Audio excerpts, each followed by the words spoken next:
여러분을 주님의 이름으로 축복합니다. 제가 예배 드리기 전에 광고 하나가 있는데요. 오늘 이번 주 목요일에 시차례가 있어서 저희가 지하 비전홀을 세팅을 해야 합니다. 큰 일은 아니고요. 테이블 몇 개만 움직이면 되니까 예배 후에 우리 청년들이 좀 도와주셨으면 좋겠습니다. 오늘 우리에게 주신 하나님의 말씀은 열왕기상 17장 8절에서 16절입니다. 교독하겠습니다. 제가 먼저 8절을 읽겠습니다. 여호와의 말씀이 엘리야에게 임하여 이르시되 너는 일어나 시돈에 속한 사르밧으로 가서 거기에 머물라. 내가 곧 바로에게 명령하여 내게 음식을 주게 하였느니라. 그가 일어나 사르밧으로 가서 성문에 이를 때 한 과부가 그곳에서 나뭇가지를 줍는지라. 이에 불러 이르되 청하건대 그릇에 물을 조금 가져다가 내가 마시게 하라. 그가 가져갈 때 엘리야가 그를 불러 이르되 청하건대 내 손에 떡 한 조각을 내게로 가져오라. 그가 이르되 당신의 하나님 여호와께서 살아계심을 두고 맹세하노니 나는 떡이 없고 다만 통에 가루 한 움큼과 병에 기름 조금뿐이라. 내가 나뭇가지 둘을 주어다가 나와 내 아들을 위하여 음식을 만들어 먹고 그 후에는 죽으리라. 엘리야가 그에게 이르되 두려워하지 말고 가서 내 말대로 하려니와 먼저 그것으로 나를 위하여 작은 떡 한 개를 만들어 내게로 가져오고 그 후에 너와 내 아들을 위하여 하라. 이스라엘의 하나님 여호와의 말씀이 나 여호와가 비를 지면에 내리는 날까지 그 통에 가루가 떨어지지 아니하고 그 병에 기름이 없어지지 아니하리라 하셨느니라. 그가 가서 엘리야의 말대로 하였더니 그와 엘리야와 그의 식구가 일어나 먹었으나. 16절은 다 함께 읽겠습니다. 시작. 여호와께서 엘리야를 통하여 하신 말씀같이 통에 가루가 떨어지지 아니하고 병의 기름이 없어지지 아니하리라. 아멘. 앞선 1절에서 7절까지는 하나님이 엘리야 선지자를 아합 왕으로부터 건져내신 내용이 기록되어 있습니다. 그러니까 엘리야는 아합 왕에게 경고를 했죠. 왜냐하면 아합 왕이 죄를 저질렀는데 회개를 하지 않았기 때문입니다. 하나님은 화난 아합 때문에 죽을 수도 있었던 엘리야에게 도피처와 먹을 것을 주셨습니다. 오늘 설교의 본문 말씀인 8절에서 16절은요. 하나님이 어떤 여인으로 하여금 그 엘리야에게 음식을 주게 하신 내용이 기록되어 있습니다. 이 여인은 시돈이라는 지역에 속한 사르밧이라는 동네에 살던 여인이었습니다. 시돈은 지중해 연안에 위치한 도시였는데요. 여러분이 예배 후에 구글을 통해서 그 위치를 한번 찾아보시면 좋을 것 같습니다. 참고로 오늘날도 시돈이 있죠. 레바논에 속한 도시인데 레바논에서 세 번째로 큰 도시라고 합니다. 2절 말씀이 기록하듯이 하나님은 엘리야에게 말씀하셔서 엘리야를 아합의 손에서 건져내셨고 또한 그릿 시냇가로 옮기셨습니다. 그런데 그 그릿 시냇가 근데 가뭄이 들어서 그 그릿 시냇가가 메마르고 말았습니다. 그때 하나님의 말씀이 엘리야에게 다시 임했습니다. 그래서 엘리야는 그 사르밧이라는 동네로 지역을 이동한 것이죠. 그 그릿 시냇가에 있다가 하나님은 이처럼 엘리야가 위기를 겪을 때 말씀을 통해서 엘리야의 삶에 개입하셨습니다. 18장과 19장에도 기록되어 있는데요. 하나님은 위기 때마다 엘리야에게 말씀하셨고 엘리야는 그때마다 하나님의 말씀에 순종을 했습니다. 그러니까 한마디로 엘리야는 참 신앙의 순도가 높은 비유하자면 24K 신앙을 가진 꽤 높은 수준의 선지자였습니다. 앞서 말씀드렸듯이 사르밧은 시돈에 속한 지역이었는데요. 여기서 좀 흥미로운 내용을 우리가 살펴볼 필요가 있습니다. 당시에 시돈은 그 아합 왕의 아내가 그 이세벨이지 않습니까? 그 이세벨의 부친이 다스리던 지역이었습니다. 그러니까 이세벨은 그 시돈이라는 지역의 공주였습니다. 잘 나가는 사람이었죠, 사실은. 시돈은 우상 숭배의 본거지였습니다. 그런데 하나님이 엘리야를 다른 지역도 아니고 그 시돈으로 옮기신 것이죠. 여러분 그 이유가 무엇이라고 생각하십니까? 그러니까 아합이나 이세벨은요, 설마 엘리야가 저렇게 우상을 싫어하는 엘리야가 시돈으로 숨었을까? 그런 상상을 하지 못했을 겁니다. 그래서 하나님께서 그 예상을 뒤집어서 엘리야를 보호하기 위해서 그 우상 숭배의 본거지인 시돈으로 엘리야를 옮기시는 것이죠. 오늘 본문 말씀의 주인공인 사르밧 여인은 그 바알 종교의 원산지인 시돈에 살던 사람이었습니다. 아합 왕으로 하여금 우상 숭배에 빠지게 한 사람은 그의 아내 이세벨이었습니다. 앞서 말씀드린 대로 이세벨은 시돈의 공주였습니다. 그런데 하나님은 그러한 이세벨, 힘이 강한 이세벨, 당시 최고의 권력자였던 이세벨을 격파하기 위해서 그곳에 살던 별 볼 일 없던, 어찌 보면 참 별 볼 일 없던 그 한 과부를 통해서 이세벨을 격파하신 것이죠. 시돈의 천민 여인을 통해서 시돈의 최고 지도자를 격파한 하나님의 전략을 우리 청년들이 좀 깊이 묵상하셨으면 좋겠습니다. 하나님은 이러한 방식으로도 사람을 인도하시는구나, 하나님은 이러한 방식으로도 사람을 살리시는구나라는 감탄을 우리가 할 필요도 있을 것 같습니다. 늘 느끼는 것이지만 하나님의 인도하시는 그 역사하시는 우리의 예상과 기대를 저만치 벗어나는 것 같습니다. 그래서 우리가 어려운 상황에 있더라도 실망하지 않고 때로는 사람을 의지하지 않고 하나님을 바라볼 수 있는 것 같습니다. 10절 말씀이 기록하고 있는데요. 사르밧 여인은 엘리야를 만날 당시에 나뭇가지를 줍고 있었습니다. 여러분, 이 여인이 왜 나뭇가지를 줍고 있었나요? 여러분 생각해 보셨습니까? 왜 그랬을까요? 생명한테.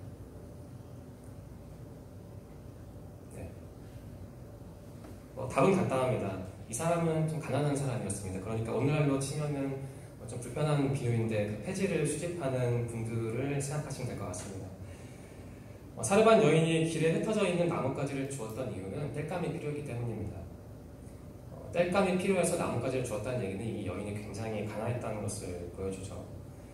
만약에 이 여인이 부유한 사람이었다면 자기 하인을 시켜서 가서 땔감을 사오겠거나 아니면 본인이 직접 시장에 가서 땔감을 구매했을 겁니다.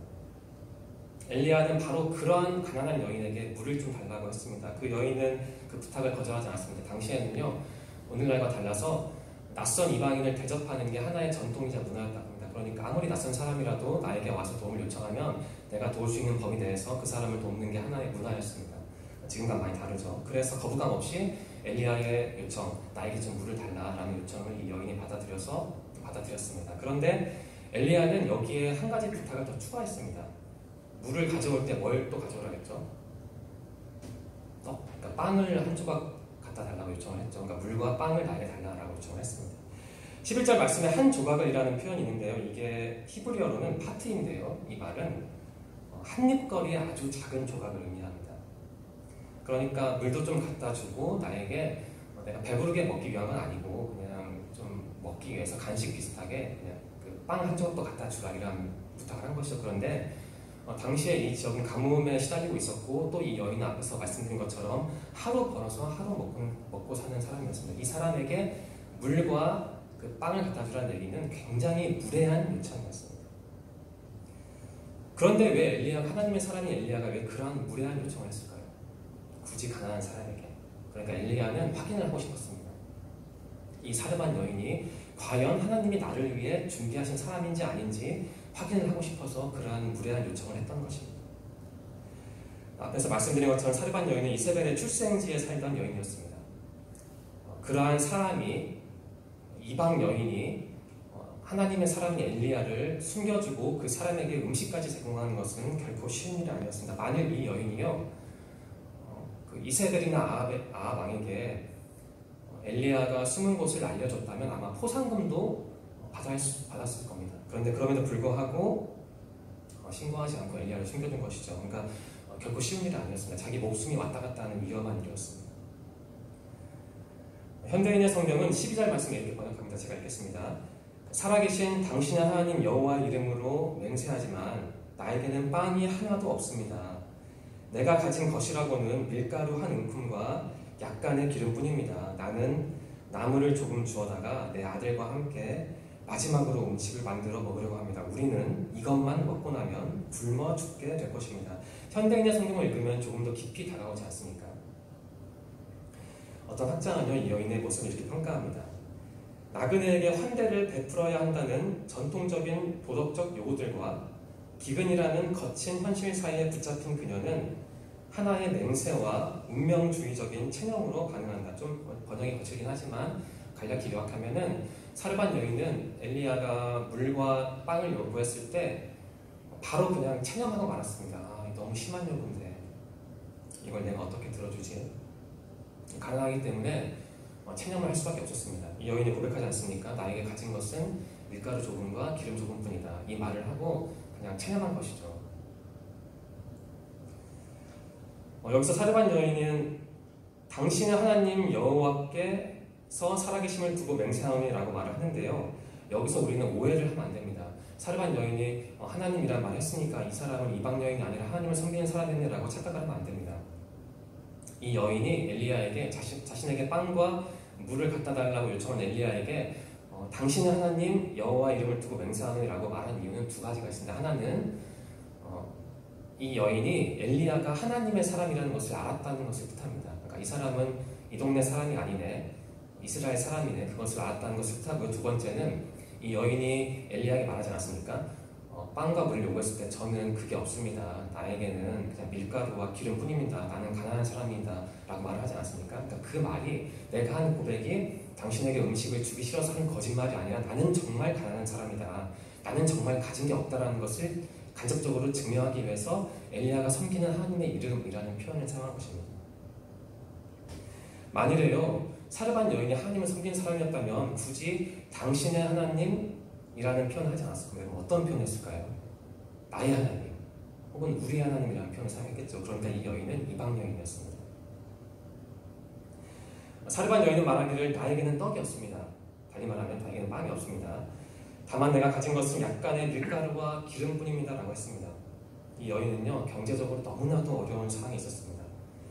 빵도 없고 가진 게 밀가루와, 그것도 약간의 밀가루와 기름뿐이라는 사실은 다음 주도 아니고요, 내일을 기대할 수 없는 사람이라는 뜻입니다. 그래서 사르밧 여인이 이렇게 말했던 것이죠. 제가 앞서 읽어드린 12절 후반부를 현대인의 성경으로 다시 읽어드리겠습니다. 그 여인의 심정을 한번 상상해 보시기 바랍니다. 나는 나무를 조금 주워다가 내 아들과 함께 마지막으로 음식을 만들어 먹으려고 합니다. 우리는, 그러니까 나와 내 아들이죠. 우리는 이것만 먹고 나면 굶어 죽게 될 것입니다. 그 어려운 상황에 있는 삶을 안타깝지만 참 절절하게 고백하고 있지 않습니까? 이 여인은 고백하기를 이 마지막 식량을 먹으면 나와 내 아들을 기다리는 것은 죽음뿐입니다 라고 했습니다. 엘리야가 요청한 떡 한 조각은 사실 별거 아니었지만 이 여인에게는 정말 중요한 음식이었죠. 왜냐하면 그 아들에게 제공할 음식이었거든요. 그러니까 엘리야의 요청은 다시 말씀드리지만 무례한 요청이었고 이 여인의 입장에서 보자면 상당히 가혹한 요청이었습니다. 우리는 그것을 일단 머릿속에 담아두어야 합니다. 엘리야가 떡을 조금 달라고 요청했을 때 사르밧 여인이 결정을 해야 했습니다. 내가 과연 이 낯선 사람에게 마지막 남은 식량을 음식으로 만들어서 제공할 것인가, 아니면 그 낯선 사람에게 주느니 차라리 먹고 음식을 만들어 먹고 그냥 죽을 것인가, 이 결정을 해야 했습니다. 엘리야는 그러한 사르밧 여인에게 이렇게 권고합니다. 13절과 14절인데요. 제가 읽겠습니다. 두려워하지 말고 가서 당신의 말대로 하려니와 먼저 그것으로 나를 위하여 작은 떡 한 개를 만들어 내게로 가져오고 그 후에 너와 내 아들을 위하여 만들라. 이스라엘 하나님 여호와의 말씀이니 나 여호와가 비를 지면에 내리는 날까지 그 통의 가루가 떨어지지 아니하고 그 병의 기름이 없어지지 아니하리라 하셨느니라. 그러니까 사실 이 여인이 조금 과장을 좀 격하게 반응했습니다. 엘리야의 말은 나를 위해서 그 음식을 다 바치라는 것은 아니잖아요. 그러니까 얼마 없는 거 아는데 조금만 나를 위해서 주고 나머지는 그냥 당신이 만들어 먹으라, 이런 말을 했는데 워낙 상황이 급하고 힘들다 보니까 그 엘리야의 말을 자기도 모르게 왜곡을 한 것이죠. 나 이거 없으면 죽는데 어떡하지, 이렇게 반응을 한 것입니다. 사르밧 여인은요, 굉장히 절박한 상황에 있었습니다. 과연 우리 중에 그런 사람이 있을까 하면 아마 없을 겁니다. 더구나 어린 자식도 있었고요, 자신과 아들을 보호해줄 아빠도 없었습니다. 후원자도 없었습니다. 아마 친지도 없었던 것 같습니다.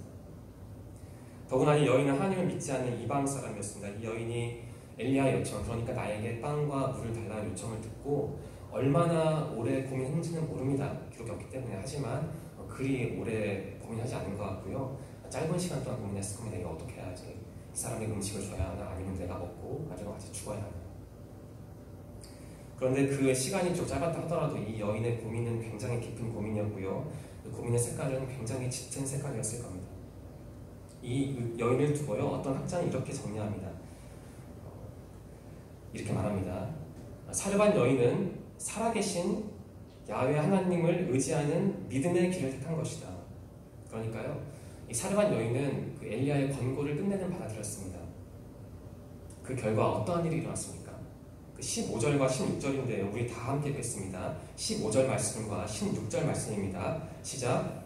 그가 가서 엘리야의 말대로 하였더니 그와 엘리야와 그의 식구가 여러 날 먹었으나 여호와께서 엘리야를 통하여 하신 말씀같이 통에 가루가 떨어지지 아니하고 병의 기름이 없어지지 아니하니라. 사르밧 여인은 절망적인 상황이 있었고 자신의 목숨과 아들의 목숨이 왔다 갔다 하는 매우 중요한 상황이 있었는데 거기서 그 낯선 하나님의 사람의 말을 들었습니다. 그래서 그 사람에게 엘리야에게 물도 갖다 줬고 자신의 남은 식량을 음식으로 만들어서 그 떡도 빵 한 조각도 갖다 주었습니다. 그 결과 사르밧 여인의 상황이 바뀌었죠. 절망에서 희망으로 바뀌었죠. 여기서 우리는 한 가지 신앙의 원리라면 원리를 파악할 수 있습니다. 우리도 살다 보면 사르밧 여인처럼 그러한 좀 푸념을 할 때가 있지 않겠습니까? 너무 살기 힘들다, 어렵다. 내 친구는 잘 사는데 내 어떤 사람은 부모 잘 만나서 일이 잘 풀린데 왜 나는 이렇게 학비를 벌어야 하고 힘들게 살까? 이러한 푸념을 사실 할 때가 있습니다. 그런데 우리가 그런 상황에서 하나님께 나아가고 그리고 하나님의 사람의 말을 듣고 그리고 내가 가진 것으로 그게 얼마 안 된다 하더라도 내가 가진 것으로 하나님의 일을 하면 하나님께서 그 어려운 상황을 절망의 상황을 희망으로 바꿔주신다는 그 신앙의 원리를 우리는 사르밧 여인을 통해서 읽어내야만 합니다. 저는 우리 청년들에게 질문하고 싶습니다. 제가 여러 번 드린 질문인데요. 아마 그 줌 교육을 통해서 드린 것 같은데 여러분은 하나님을 어떻게 정의하십니까? 물론 하나님에 관한 정의는 참 여러 가지입니다. 그런데 오늘 본문 말씀의 맥락 안에서 하나님을 한번 정의해 본다면 저는 이렇게 정의하겠습니다. 하나님은 내가 어둠에 갇혔을 때 나에게 빛을 주시는 나의 하나님입니다. 저는 이렇게 정의를 하겠습니다. 여러분은 어떻게 정의하시겠습니까? 엘리야는 하나님의 명령을 받아서 아합 왕에게 경고했습니다. 그리고 아합 왕의 아내인 이세벨에게도 경고했습니다. 그 결과 열받은 아합과 이세벨은 어떻게든 엘리야를 저격하려고 했습니다. 그때마다 하나님은 엘리야를 구원해 주셨습니다.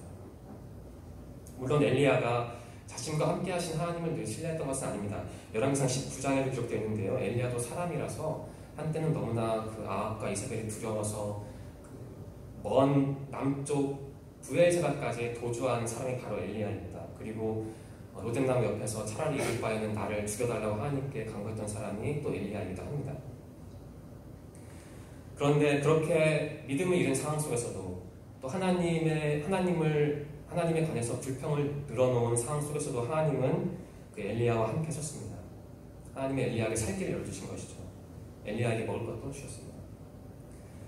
하나님은 엘리야뿐만 아니라 엘리야를 도와준 사르밧 여인과 그의 아들도 구원해 주셨습니다. 당시 엘리야나 사르밧 여인은 모두 안타까운 상황이 있었는데요. 바로 그때 하나님은 엘리야를 통해서 사르밧 여인을 그리고 사르밧 여인을 통해서 엘리야를 구원해 주셨습니다. 이 지점에서 우리 청년들에게 몇 가지 질문을 하겠습니다. 한번 잘 들어보시고 나름대로 마음속에서 답을 내려보시기 바랍니다. 여러분을 지금 절망스럽게 만드는 상황은 무엇입니까? 여러분은 지금 어떠한 위기에 처해 있습니까? 그러한 절망과 위기의 순간에서 여러분은 어떻게 반응하십니까? 여러분에게 하나님은 어떠한 분입니까? 내가 어려움을 겪을 때 하나님은 그 어려움을 다 지켜보시고 나를 언젠가 그분만의 방식으로 구원해 주실 것이다 라는 믿음이 지금 여러분에게 있습니까? 여러분, 오늘 말씀은요, 하나님이 우리에게 주신 말씀입니다. 제가 자의적으로 선택해서 멋대로 가공한 말씀이 아닙니다. 엘리야를 구하신 하나님, 사르밧 여인을 살려주신 하나님은 바로 우리가 섬겨야 할 우리의 하나님입니다. 달리 표현하면 내가 섬겨야 할 나의 하나님입니다. 저는 우리 청년들이요, 하나님을 꼭 나의 하나님으로 고백하고 그 고백에 맞는 생각과 행동을 하시기를 바랍니다. 절망스럽고 어려운 일이 있을 때 완전히 주저앉지 마시고 조금 더 힘을 내서 하나님을 신뢰하시길 바랍니다. 지난주에 우리가 설교를 통해서 신앙이 무엇인지 정의하지 않았습니까? 어떤 학자를 통해서 신앙은 하나님을 신뢰하는 것이다 라는 교훈을 얻지 않았습니까? 절망하는 것 자체가 문제는 아닙니다. 왜냐하면 사람이기 때문에 절망스러운 상황 앞에서 절망하는 것은 당연합니다. 다만 제가 말씀드린 것은 어쩔 수 없는 상황 때문에 가령 내가 3번 절망했다면 4번, 5번 하나님을 찾고 하나님께 간구하고 하나님께 내가 필요한 것을 말씀드리자는 겁니다. 하나님은 내가 위기에 처했을 때 나를 구원하시는 하나님의 사실을 말씀드렸습니다. 우리 청년들에게 다시 질문하겠습니다. 여러분에게 하나님은 어떠한 분입니까? 오늘 본문 말씀의 맥락에서 답변을 한다면 하나님은 때로는 내가 가장 소중하게 생각하는 것을 내려놓기를 원하시는 하나님입니다 라고 답변할 수 있습니다. 여러분, 이 사르반 여인이 가진 게 무엇이었습니까? 작은 양의 밀가루와 기름뿐이었죠. 그렇다면 그러한 사르반 여인에게, 가난한 사르반 여인에게 가장 소중한 게 무엇이었습니까? 가장 소중한 게 무엇이었다고 생각하십니까? 자신의 꿈이었나요? 여인에게 중요한 게 자신의 목숨이었을까요? 아니면 어두운 미래였을까요? 아니면 자신이 가지고 있는 그 텅텅 빈 그 거다란 항아리였을까요? 여러분, 이 여인에게 가장 소중한 게 뭐였죠? 잘 생각해보면 아는데 이 여인에게 가장 소중한 게 무엇이었나요? 이 여인에게 가장 소중한 거, 그게 무엇이었죠? 아들. 네, 가장 소중한 게 아들이었습니다. 아들. 엘리야가 무리한 부탁을 했을 때 당신에게 가진 그 조금 남은 밀가루와 기름으로 음식을 만들어서 나에게 가져오라는 무리한 부탁을 했을 때 이 여인은 이렇게 말했습니다. 나는 나무를 조금 주워다가 내 아들과 함께 마지막으로 음식을 만들어 먹으려고 합니다. 우리는 이것만 먹고 나면 굶어 죽게 될 것입니다. 그러니까요, 이 여인에게는 사실 아들밖에 없었습니다. 그 식량을 아끼려고 했다는 것은, 얼마 남지 않은 식량을 하나님의 사람에게 주기를 처음에는 거절했다는 것은 이 여인에게 남은 가장 소중한 존재가 아들이었다는 것을 말해줍니다. 아들이 있었기 때문에 경제적으로 어려운 상황 속에서 이 여인은 버틸 수 있었습니다. 나뭇가지를 주어야만 살 수 있는 급박한 상황 속에서도 아들 때문에 이 여인은 그 어려운 현실을 버틸 수 있었습니다. 비록 어려운 상황이었지만 그 어려운 상황이 여인에게는 가장 큰 문제는 아니었습니다. 왜냐하면 아들이 있으니까요. 아마 어떤 사람들은 돈이 많아서 나뭇가지를 주는 일을 하지 않았을 테고 식사 때마다 풍족하게 먹었을 겁니다. 어떤 사람들은 이 여인 주위에 있던 어떤 사람들은 좋은 옷을 입고 좋은 곳에서 비싼 음식을 먹었을 겁니다. 그리고 좋은 곳에 가서 휴가도 즐겼을 테고요. 아마 이 여인은 그런 사람들을 보면서 마음이 참 불편했을 겁니다. 그래도 그게 가장 큰 문제는 아니었습니다. 왜냐하면 아들이 있었으니까요. 사르반 여인에게 남은 약간의 밀가루와 기름은 단순히 밀가루와 기름이 아니었습니다. 그것은 자신이 그토록 사랑하는 아들을 위해 남겨둔 최후의 식량이었습니다. 그 최후의 식량을 엘리야가 나에게 조금 달라고 요청했을 때 이 여인은 아마도 아들을 가장 먼저 생각했을 겁니다. 알게 모르게 천대받고 무시당하고 소외된 삶을 살았던 사르반 여인에게 아들은 가장 소중한 존재였습니다. 그래서 엘리야가 그처럼 무례하고 가혹한 요청을 했을 때 이 여인은 이렇게 말했던 것입니다. 우리는 이것만 먹고 나면 굶어 죽게 될 것입니다. 저는 본문 말씀을 묵상하면서요, 이런 생각을 했습니다. 혹시 하나님께서 엘리야를 통해서 이 여인의 믿음을 한번 시험해 본 게 아닐까라는 생각도 했습니다. 물론 이것은 제 생각이고요. 이 생각을 제가 신학적으로 뒷받침할 자료는 없고 여러분들도 이 엘리야의 마음이 어땠는지 나름대로 한번 해석을 해보시기 바랍니다. 우리가 사르반 여인을 보면서 어머니와 아들의 사랑이나 소외된 계층의 고충이나 하나님과의 관계나 신앙인의 올바른 태도를 1차적으로 고민할 필요는 없을 것 같습니다. 물론 그것도 고민해 봐야 하지만요, 우리가 사르반 여인을 통해서 1차적으로 그리고 신앙적으로 고민을 해야 할 게 있다면 바로 이것이라고 저는 생각합니다. 나에게 가장 소중한 것은 무엇인가? 만일 하나님이 나에게 오셔서 너 그것을 나를 위해 잠시 아니면 영속적으로 포기할 수 있겠냐라고 말씀을 하시면 나는 과연 어떻게 할 것인가 라는 고민을 우리가 해야 하지 않을까 합니다. 때로는 내가 가장 소중하게 생각하는 사랑 혹은 대상 혹은 목표가, 다시 말씀드리지만요, 때로는요 그러한 사랑, 대상, 목표가 하나님과 나 사이를 가로막는 장애물이 될 수도 있다는 생각이 듭니다. 잠시 개인적인 말씀을 드리고자 합니다. 양해해 주시기 바랍니다. 40대가 되니까 자연스럽게 제 20대와 30대를 뒤돌아보면서 대상화하게 됩니다. 뒤돌아보면요, 지금까지 살면서 후회되는 일이 딱 두 가지 있습니다. 물론 두 가지만 있는 거 참 많은데 가장 후회되는 일, 그러니까 혹시 하나님께서 저에게 기회를 주셔서 다시 그때로 돌아간다면 내가 정말 이 짓은 하기 싫다라고 하는 게 딱 두 가지가 있습니다. 그 중에 한 가지만 말씀드리겠습니다. 저는 20대 초반부터 30대 중반까지 대학 교수라는 꿈을 위해서 열심히 힘차게 달려갔습니다. 그 꿈을 이루기 위해서 인생에서 중요한 몇 가지를 포기를 했고요. 다행인지 불행인지 노력한 덕분에 석사 학위는 어떻게 받았습니다. 그 먼 곳에 가서. 그런데 아직 저에게 박사 학위는 없고 이 늦은 나이에 거의 뭐 한 6천, 7천만 원을 들여서 박사 학위를 하기는 좀 어려울 것 같습니다. 왜냐하면 투자를 하면 회수를 해야 하는데 나이를 고려할 때 회수하기가 좀 어려워요. 그래서 박사 학위 어쨌든 없기 때문에, 그리고 앞으로 없을 가능성이 높기 때문에 대학 교수라는 건 아무래도 접어야 할 것 같습니다. 다행히도 학업에 대한 열정이 사라져서 그 아쉬움은 별로 없습니다.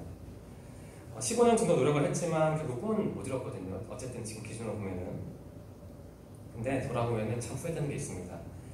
꿈을 이루지 못한 거는 그렇게 아쉽지는 않습니다. 왜냐하면 어쨌든 없는 환경에서 노력을 해서 절반의 목표는 이뤘기 때문에, 그리고 뭐 죽을 만큼 다 했다는 말씀 못 드리지만 어쨌든 제가 가진 자원은 다 썼기 때문에 미련은 없거든요.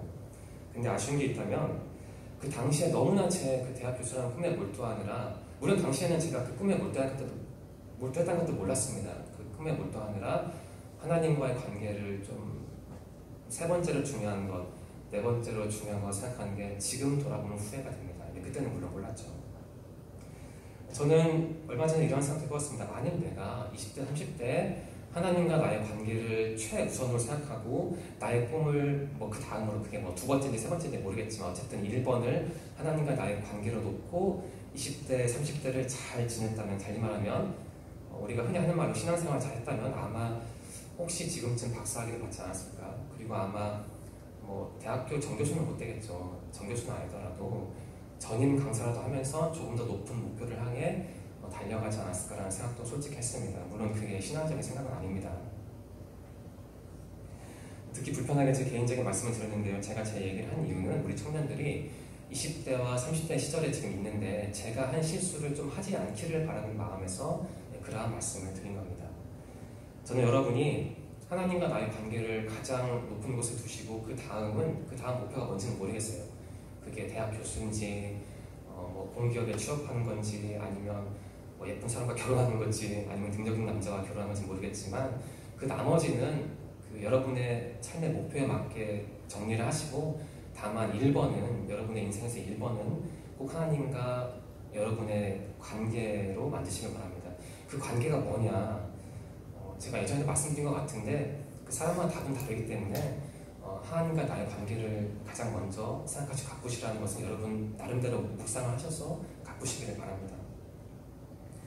하나님과 나의 관계를 위해서 내가 가장 소중하게 생각하는 그 무엇을, 사람을, 대상을, 목표를 부차적인 것으로 여기라는 말씀은 그것을 포기하라는 말씀은 물론 아닙니다. 다시 말씀드리지만 하나님과 나의 관계를 1번으로 놓고 나머지는 2번이든 3번이든 4번이든 조율을 하시라는 말이죠.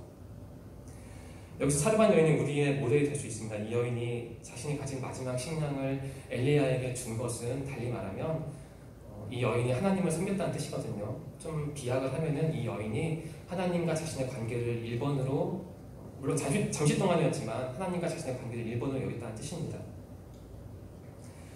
자신의 가장 소중한 아들, 그 아들을 위해 끝까지 간직했던 마지막 식량을 하나님을 위해서 바쳤을 때 어떠한 일이 일어났습니까? 아들도 끝내는 살렸고 또한 식량에 대한 걱정에서도 해방되었습니다. 영원히 해방된 건 아니겠죠. 잠시였지만 해방됐습니다. 우리는 쉽게 생각할 수 있습니다. 하나님이 도와주셔서 그쯤 식량을 얻은 게 얼마나 대단한 일이냐 하겠지만 당시에는요, 가뭄이었습니다. 가뭄. 지금처럼 무슨 정부민 그런 것도 없고 그냥 가뭄이면은 인구의 상당수가 바로 죽어야 하는 상황 속에서 아들과 자신이 상당 기간 동안 살아남았다는 것은 하나님의 은혜로밖에는 설명할 길이 없습니다. 당시 기준으로 볼 때는. 저는 우리 청년들이 이번 한 주간 이 본문 말씀을 다시 묵상하시면서 이 사르반 여인의 상황을 다시 한번 생각해 보시길 바랍니다. 그리고 이 여인이 어떻게 하나님을 만났는지도 고민해 보시길 바랍니다. 그래서 여러분들이 삶에 가진 갈증과 어려움이 있을 텐데 이 여인의 모습을 깊이 묵상하셔서 그 갈증과 어려움에서 벗어나시고 무엇보다 하나님과 나의 관계를 인생에서 1번으로 두는 축복을 넉넉하게 누리시기를 바랍니다. 기도드리겠습니다. 하나님 감사합니다. 교회에 나와서 예배드릴 수 있도록 인도해 주셔서 감사합니다. 주님을 섬기는 삶이, 주님을 의지하는 삶이 얼마나 귀중한 삶인지 다시 한번 고백합니다. 하나님, 오늘 우리는 소중한 교훈을 얻었습니다. 하나님은 내가 위기에 처할 때 나와 함께 하시는 하나님이라는 교훈을 얻었습니다. 또한 하나님의 자녀인 우리에게 가장 중요한 것은 하나님과 나의 관계라는 교훈도 얻었습니다. 우리 청년들이 그러한 거칠고 어려운 세상 앞에서 위축되지 않고 그러한 세상도 움직이시는 하나님을 가장 두려워하기를 소망합니다. 또한 우리 청년들의 어려움을 다 아시는 주님, 그들에게 필요할 때마다 좋은 사람을 허락해 주시고 또 좋은 기회도 허락해 주시기를 간구합니다. 그래서 그들의 삶 가운데 주님을 향한 감사와 기쁨의 조건이 넘치기를 소망합니다. 우리 청년들을 인도하여 주시옵소서. 함께 하실 것을 믿으며 예수님의 이름으로 기도드립니다. 아멘.